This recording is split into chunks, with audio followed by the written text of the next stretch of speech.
Peace, family. Welcome to this week's edition of the Health Tip.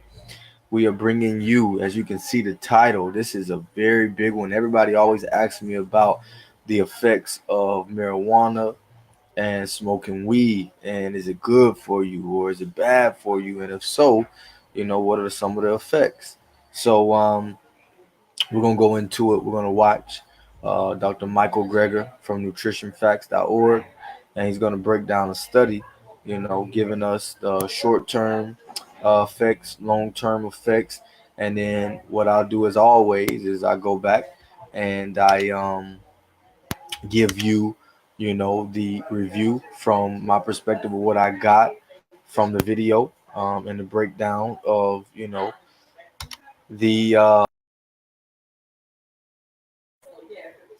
the just the mere facts. So, without further ado, let's get into it. And I will say it is cold and rainy here in Atlanta. I don't know where you are, but oh my God, it's really cold. And yeah, I can't deal with it. So, with that being said, y'all, we ready to get into it. Let's watch the video. Stay on so that way I can give you the breakdown right afterwards. All right, and let's make it happen.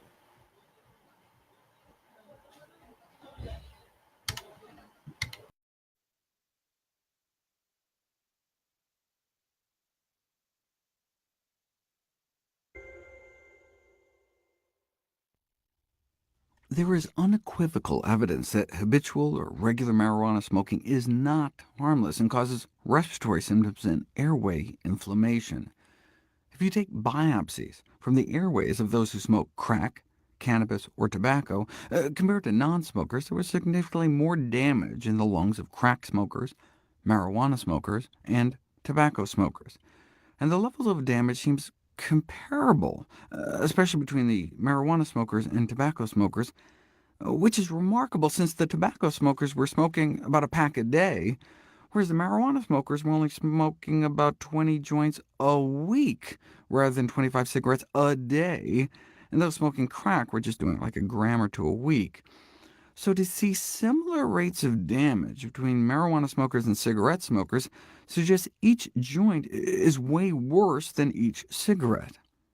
And indeed, we've known for 30 years that smoking 3 or 4 joints is the equivalent of smoking a pack a day of cigarettes in terms of bronchitis symptoms and acute lung damage. How is that possible? Well, maybe the way they're smoked. Pot smokers inhale more deeply and then hold the smoke in 4 times longer, resulting in more tar deposition in the lungs. And joints are more loosely packed and unfiltered, resulting in both hotter smoke and smokier smoke. And so even though in many ways smoke is smoke, the different method of smoking may explain how a few joints a day appear to cause as much inflammation as an entire pack a day of cigarettes. The visual evidence of airway injury was at times striking. This is what your airways are supposed to look like, the tubes inside your lungs. This is your lung. This is your lung on tobacco. See how your airways get all inflamed? And this is your lung on pot. You get the same kind of inflammation. And what's crazy is that's just 5 joints a day, compared to 26 cigarettes a day in the tobacco smokers. If you compare the respiratory symptoms associated with marijuana versus tobacco, compared to non-smokers, both marijuana smokers and tobacco smokers have elevated rates of chronic cough and excess sputum production, acute episodes of bronchitis, and wheezing. Now, when you quit tobacco, these respiratory symptoms eventually go away. Does the same thing happen with marijuana? What are the effects of quitting cannabis on respiratory symptoms? About 30 to 40% of regular cannabis users suffer from cough, excess sputum, wheezing, and shortness of breath. 1,000 young adults were followed for years, and those who kept smoking, their respiratory symptoms got worse or remained the same, but those that quit tended to get better. If we don't quit, what are the long-term lung consequences? What about COPD, chronic obstructive pulmonary diseases like emphysema? Even if smoking a single joint compromises lung function as much as up to 5 cigarettes, you're still smoking 15 times less overall, and so should end up with less long-term lung damage, right? That's indeed what's been found. Even long-term pot smokers don't appear to suffer lasting lung damage. Follow people for 20 years, an occasional joint appears to have no discernible effect on long-term lung function, though maybe some accelerated decline in function among those smoking joints every day for decades, and so marijuana moderation is suggested. In other words, a caution against regular heavy marijuana usage is prudent, but even regular heavy use of marijuana is nothing compared with the grave pulmonary consequences of tobacco.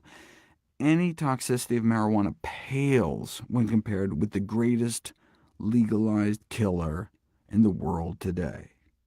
In fact, the greatest risk to our lungs from marijuana may be that it can be a gateway drug to cigarettes.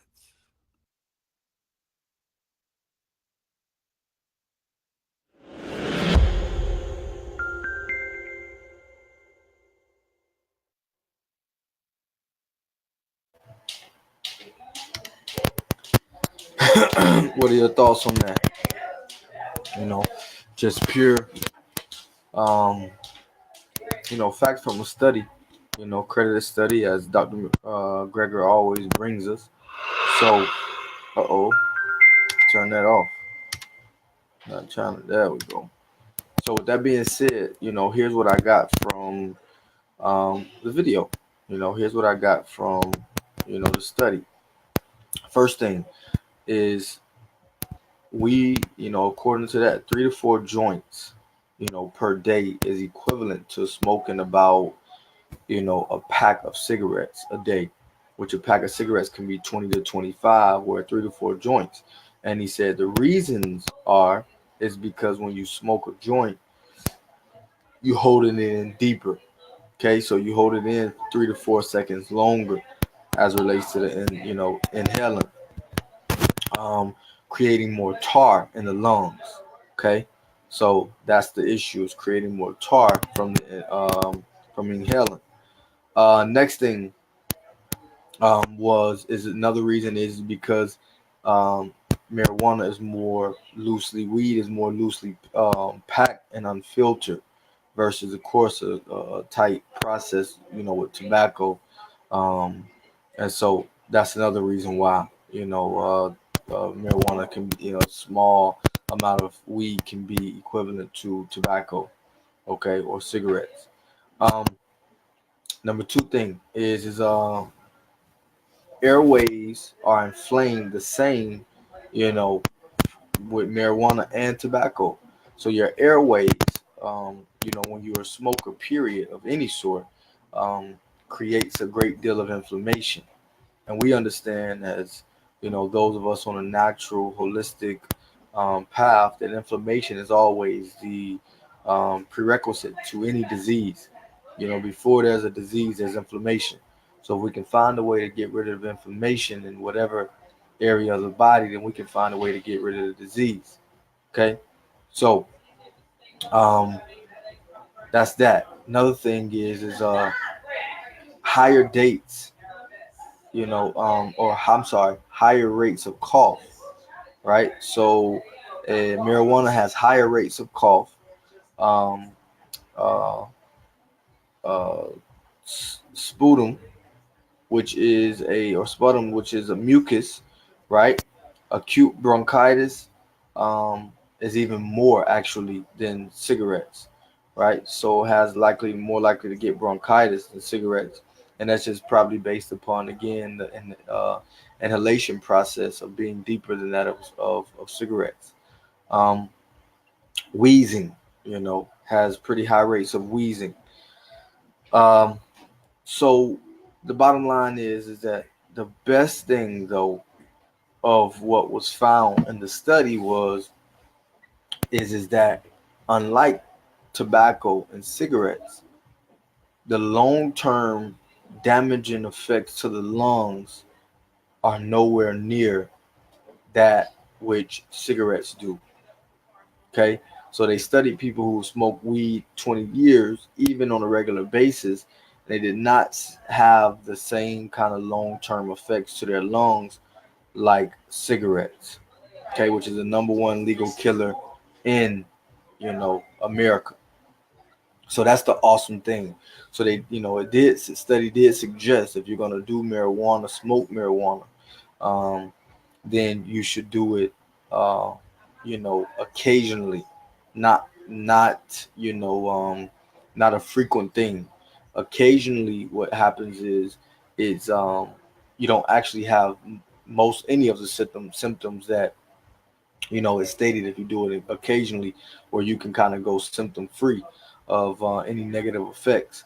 But doing it often, you are going to suffer from a lot of effects of just smoking. And here's the reason why. Let's get down to the nitty gritty. The reason why is just because smoke um, was never meant to be in your lungs. Your lungs are not designed to, hold smoke of any capacity. And so, um, with that being said, it's more so about again, trying to stay away from it as much as possible. But if you do it on a recreational, and smoke socially, you're not going to really have any effects. If you smoke, frequently, then you're going to have, some effects, cough, bronchitis, especially if you got lung issues, stay away from smoke, period. But, you know, no long-term effects, as we know it, right now. So with that being said, my again, that's what I kind of feel about it. If you're gonna do it recreational, more so like that. But also more so, if it's about the feeling and the high, then do it, in the form of in different forms. Put it in your food. Um, I'll be making a video about vaping, versus smoking. Vaping, I guess, could be a little bit better, but then there's some other effects that vaping have, like ammonia, because of the liquid, or because of the water aspect of the vaporization of vaping. So anyway, that's a whole nother video. And so yeah, so I hope that you're able to understand that.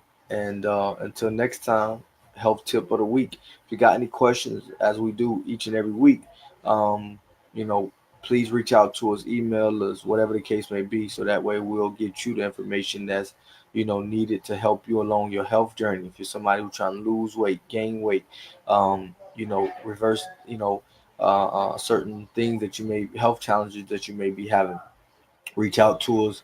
We are you know, qualified and have been, helping many people, who are on their health journey and been able to produce a lot of good results. So please reach out to us, visit our website, and we look forward to speaking with you soon. Website is LOJFITCLUB.com. Make sure I spell it right this time because last time that was a mistake. LOJFITCLUB.com. Okay, LOJFitClub.com. And we look forward to meeting you. Peace.